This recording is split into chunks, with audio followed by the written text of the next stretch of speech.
Si usted se pone la determinación de ir en cierta dirección, si es porfiado en su afán de callar la voz de Dios en su vida, ¿sabe lo que Dios va a hacer? Él se va a hacer a un lado y va a secundar su moción. Eso es lo que pasó con Balaam. Bienvenido, bienvenida a Pensemos, con el Dr. Ravi Zacarías, autor y apologista cristiano.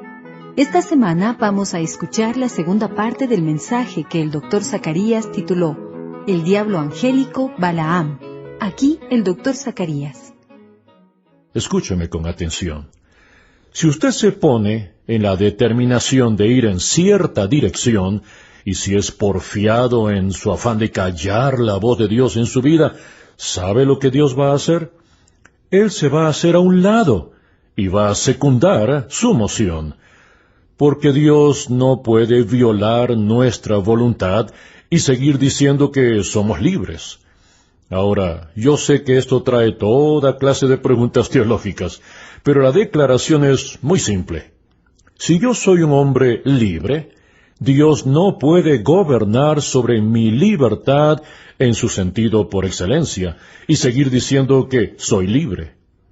Dios puede atraer, Él puede seducir, Él puede pedir, Él puede rogar, e incluso puede poner presión.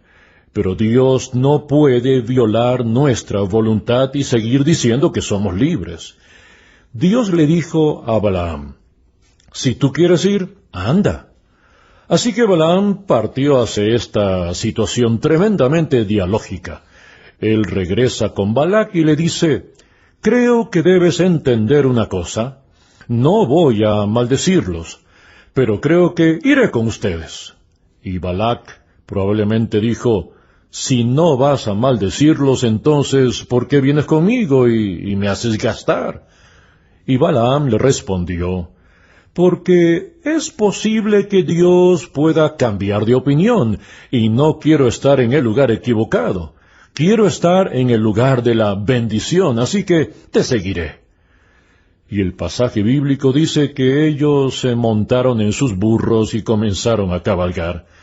Entonces Balaam le dijo a Balac, en esa primera montaña, construye los altares, y después de haber construido los altares, tienes que hacer una ofrenda de un novillo y un carnero.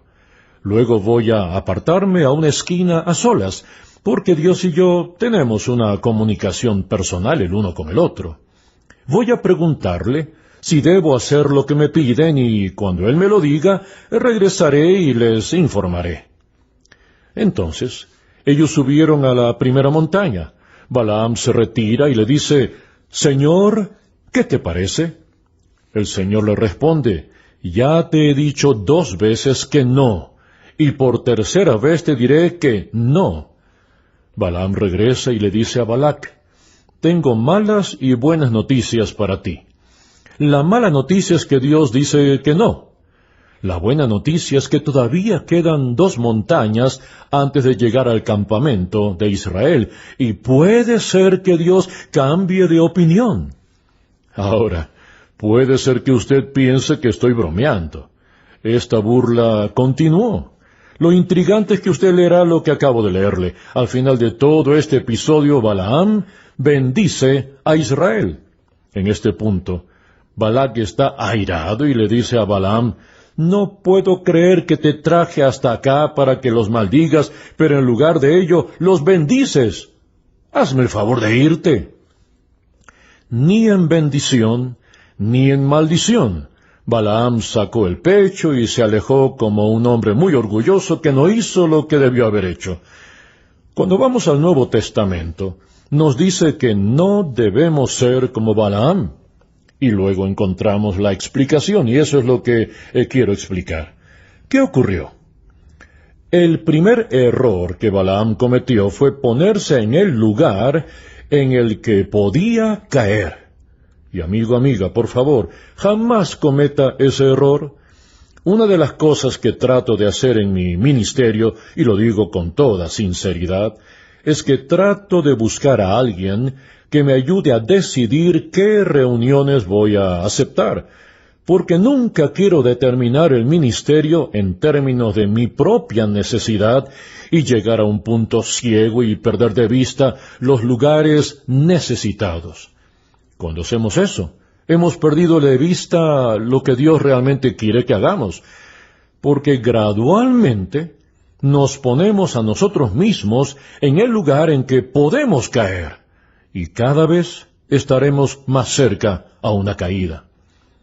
La Biblia dice en Romanos 13:14, revístanse ustedes del Señor Jesucristo, y no se preocupen por satisfacer los deseos de la naturaleza pecaminosa. Puedo señalarle seminarios hoy en día que alguna vez predicaron la palabra de Dios, pero ahora la palabra de Dios es burla para ellos. Recuerdo que estuve dando conferencias en Boston, y había en la audiencia un joven clérigo que realmente cayó a un punto muy bajo, pero él hizo un nuevo compromiso con Jesucristo. ¿Sabe cómo realizó su nuevo compromiso con Cristo? Él era estudiante de divinidades en la Universidad de Boston, y se estaba preparando para el ministerio. Toda la clase estaba llena de personas que querían dedicarse al ministerio, hasta que un día el profesor les preguntó, ¿cuántos de ustedes no creen que Dios existe? El profesor les preguntaba a los estudiantes de divinidades, ¿cuántos no creían que Dios existe? Y varias manos se levantaron. Así que este hombre, John Fanning, que ahora es un ministro que sirve con la Alianza Cristiana y Misionera, se sentó y miró la cantidad de manos que se levantaron. Estos chicos que se preparaban para servir en el ministerio no creían en la existencia de Dios, y el profesor era uno de ellos. Él se quedó atónito, y al final de la clase fue a preguntarle a uno de los muchachos que levantó la mano y le dijo, «Estoy más confundido que nunca en mi vida. Por favor, ¿podrías explicarme por qué estás estudiando para servir en el ministerio si ni siquiera crees que Dios existe?» Y este joven se encogió de hombros y le dijo, «Porque hay buenos dólares en las arcas de Dios». Puede que usted no sea cristiano porque hay buenos dólares en las arcas de Dios. Puede que usted no sea cristiano para engordar su billetera, sus ingresos o lo que sea. Quiero preguntarle, lo más genuinamente posible, ¿por qué es usted cristiano? Y si usted y yo somos cristianos, no es sabio que sigamos poniéndonos en lugares donde vamos a ser tentados más allá de nuestras capacidades. Porque una vez que usted se pone en situaciones comprometedoras, comenzará a darse cuenta cuán fácil es menguar, y me gustaría que los jóvenes escuchen esta ilustración, porque creo que es una historia terrible. No voy a entrar en los detalles, simplemente voy a llegar al corazón de la historia. Y aunque tengo permiso de la persona involucrada para compartirla, pero voy a maquillar algunos de los detalles para llegar solo al corazón. Una vez hablé con una jovencita muy encantadora. Ella había estudiado teología y se involucró en los estudios para el ministerio, hasta que un día dijo, «En realidad, no disfruto tanto la atmósfera cristiana. Voy a salirme del escenario de la escuela bíblica y voy a asistir a una universidad secular». Ahora, esa no es necesariamente una decisión equivocada, pero algunos de los razonamientos que ella había deducido eran equivocados. Así que se fue a la universidad secular. Era una fina jovencita encantadora que se sentó en la oficina de un pastor desde las 10 de la noche y terminó su historia a la 1 de la madrugada. Para cuando terminó, su rostro estaba hinchado porque lloraba derramando su corazón. Ella se convirtió en modelo profesional y ahora su vida había colapsado completamente. No tengo que entrar en los detalles. Es suficiente decirle que en 10 años de evangelismo y consejería nunca había escuchado una historia que haya desgarrado tanto mi corazón, y lo digo sinceramente. Esto arrancó mi corazón por completo, Cuando me di cuenta lo que estaba escuchando y mientras aumentaban los detalles, no podía creer que alguien tan joven pudiera estar tan arruinada. Una de las cosas que tuve que hacer fue decirle: usted no puede seguir huyendo. Debe sentarse con su mamá y su papá para tratar de volver a recuperar su vida con ellos en primer lugar y luego recuperar su vida con Dios también. Y esa noche le pedí que trajera a sus padres para que yo pudiera hablar con ellos. 2 días después, cuando se terminó el servicio dominical, me senté en la oficina del pastor para hablar con estos padres. El papá tenía una Biblia bajo el brazo y estaba sentado en el sillón, y la mamá estaba sentada en una silla. Yo estaba ahí y tuve que comenzar a contarles la historia para que este hogar pudiera ser restaurado. Pero esto rompería el corazón de los padres. Cuando estaba por la mitad de la historia, ya anticipaba cómo iba a terminar, y todavía recuerdo cómo la madre se deshizo en esa silla, se puso de rodillas, tomó su rostro con las manos y comenzó a gritar diciendo: «Dios, no, por favor, que no sea lo que voy a escuchar». Y ella corrió hacia la puerta y literalmente tuve que sostenerla para hacer que se sentara para orar juntos. El papá estaba sentado sin poder moverse, mientras las lágrimas rodaban por sus mejillas. Esta muchacha rompió el corazón de sus padres de una manera devastadora. Pasaron semanas y semanas, incluso un par de años después, le llamé por teléfono a este hombre para preguntarle cómo estaban las cosas. Las heridas eran tan profundas porque el pecado llegó a ser tan increíble, y estoy siendo muy sincero con usted, sin riesgo de ninguna exageración. Pero ¿sabe cómo empezó todo? El primer sábado por la noche que ella estaba en la universidad, un joven se le acercó y le invitó a un partido de fútbol americano. Ella dijo: «Jamás he ido a uno de esos partidos y me encantaría ir». Así que este muchacho la llevó al partido. Y después le dijo: «¿Te gustaría salir a un bar? Nos tomaremos una cerveza y luego volveremos a casa». Ella le dijo: «No, yo no tomo. Jamás he tomado en mi vida». Pero él le dijo: «Una cerveza no te va a destruir». Y ese fue el primer paso hacia una travesía en la que, si le contara lo que ocurrió, sacudiría su cabeza sin poder creer que tantas cosas malas pudieran pasar en 3 años, sin poder creer que la joven no haya podido detenerse antes de llegar a esos extremos. Una persona podría ser descrita como alguien emocionalmente destrozada y mutilada. Eso le pasó a ella, a una jovencita encantadora que ahora trataba de recuperar su vida. Quiero señalarle 2 cosas aquí. En primer lugar, todo comenzó con una concesión hasta que entró en el espiral y no pudo detenerse, y cayó mucho más bajo de lo que alguna vez soñó. Y la segunda cosa es esta, mi estimado cristiano: cuando cae en pecado, el precio más pequeño que paga es la herida que se produce a usted mismo. Pero además, usted contrista el corazón de Dios y avergüenza a la comunidad de Cristo. Y somos uno como familia, deberíamos preocuparnos unos por otros, y si Cristo significa algo para nosotros, por lo menos deberíamos verlo como nuestro Señor y como nuestro Dios, para que ni siquiera salgan de nuestra boca palabras que lo pongan en vergüenza. Ningún concepto que pudiera dañar su imagen. Mis manos no harían nada, mis pies no irían a ningún lugar, mi corazón no albergaría una conducta que pudiera contristar al Señor. Y lo que realmente veo aquí es a un pagano moabita con todos sus dioses paganos y a un profeta de Dios, que cabalgan juntos, pisoteando su conciencia y trayendo un dolor de corazón no solo para sí mismo, sino al nombre de Dios.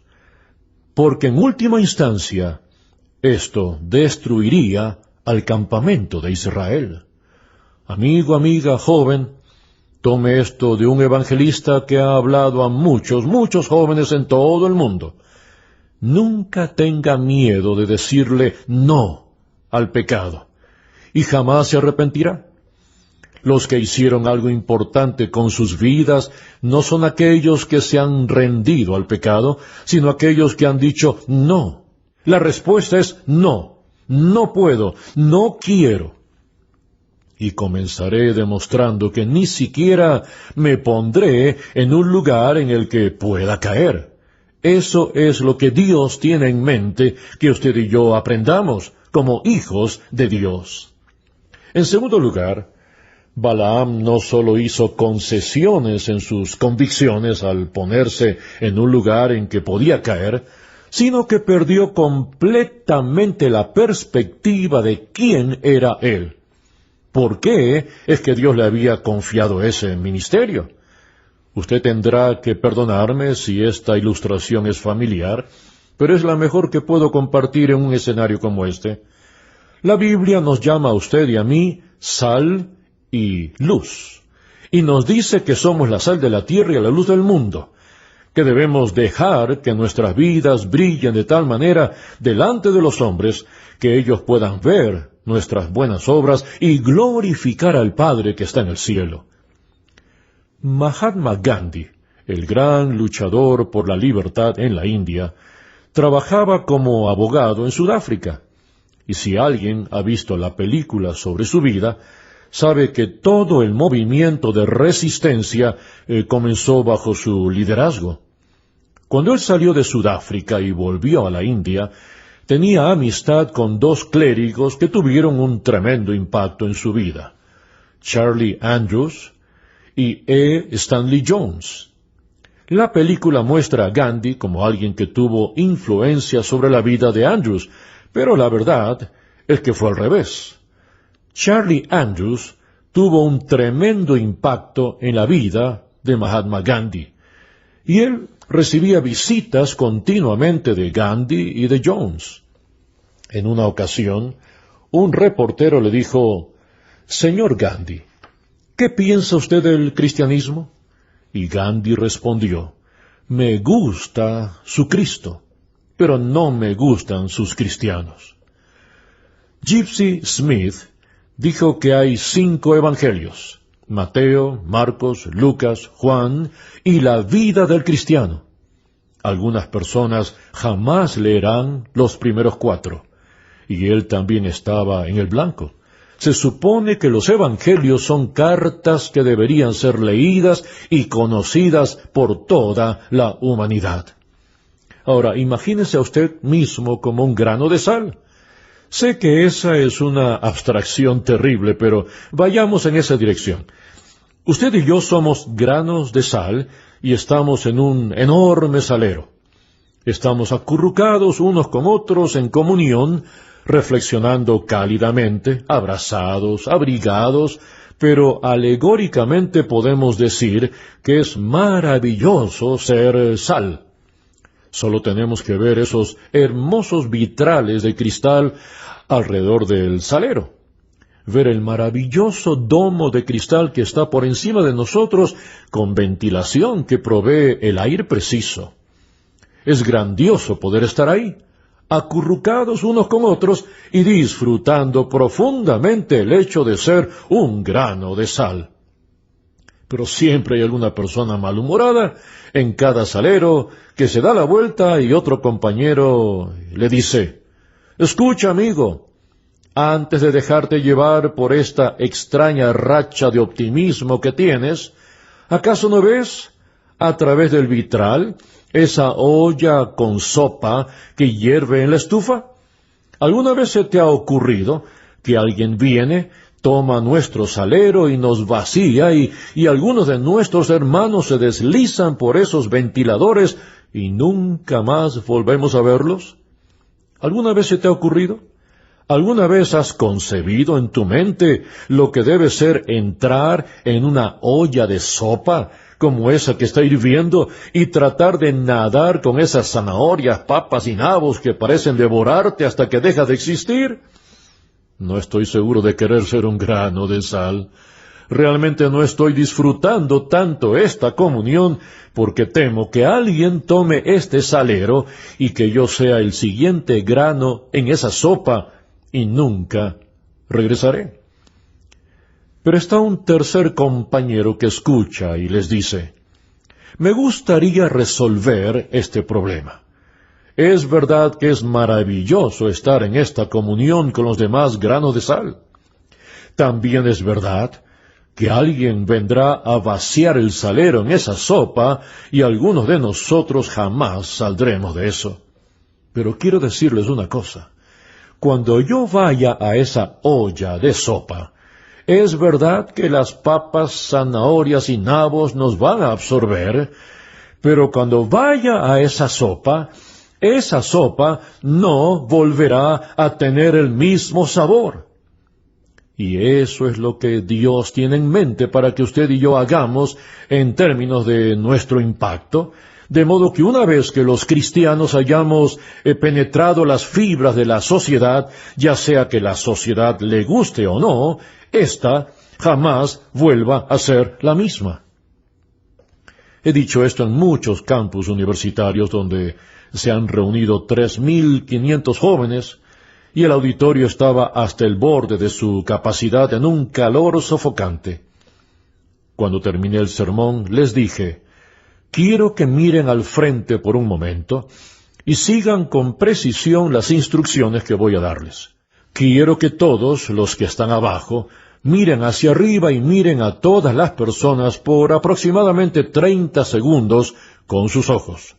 No fijen los ojos en nadie, simplemente recorran con la vista toda la platea. También les voy a pedir a todos los que están arriba que miren hacia abajo. Tomen 30 segundos para hacerlo y luego deténganse. Ahora les voy a decir el porqué.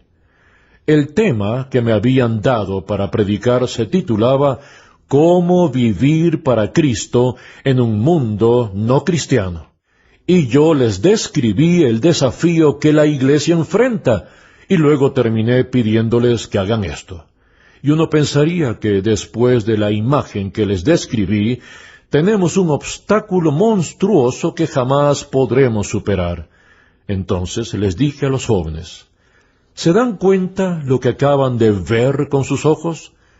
Después que Pedro terminó su sermón en Pentecostés, este era el tamaño de toda la iglesia en todo el mundo.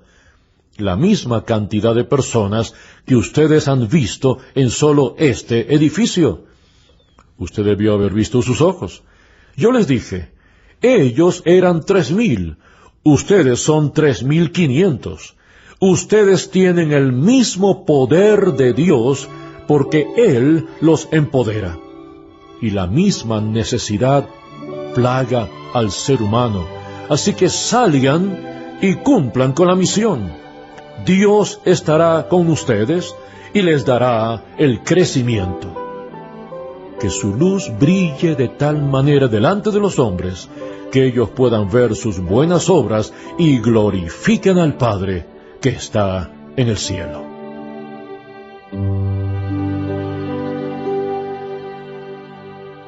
Usted ha estado escuchando al apologista Ravi Zacarías en un mensaje titulado El Diablo Angélico Balaam. Pensemos con el Dr. Ravi Zacarías es un ministerio radial financiado por los oyentes que tiene el propósito de ayudar al creyente a pensar y al pensador a creer. Y es una producción del Ministerio Internacional Ravi Zacarías en Atlanta, Georgia.